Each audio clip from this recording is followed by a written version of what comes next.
Ich heiße Hayden. Ich komme aus Neuseeland und habe meine Heimat verlassen und Musik in Deutschland studiert. Seitdem bin ich in viele Länder gereist, immer auf der Suche nach ursprünglicher Musik. Aber das, was in Deutschland abgeht, ist mir immer noch ein bisschen fremd. Volksmusik ist böse. Nicht nur Liebe, nein, auch böse.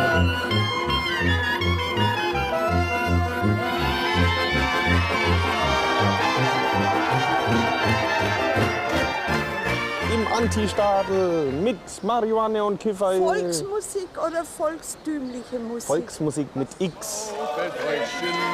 Dieselben Menschen, die mit feuchten Augen am Fuße der Anden sitzen, wenn ein alter Indio zum tausendsten Male El Condor Passe in seine Panflöte bläst, kriegen Pickel, wenn man sie auf die Melodien ihrer Heimat anspricht.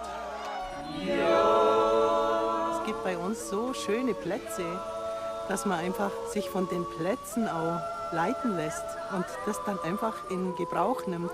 Der Wald war einfach Begleitorchester.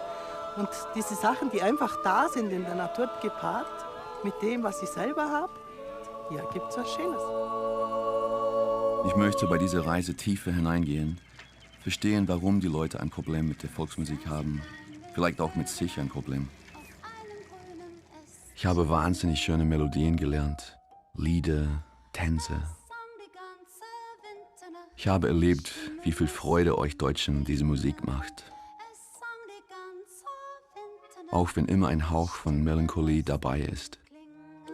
Die gehört wohl dazu hier in Deutschland.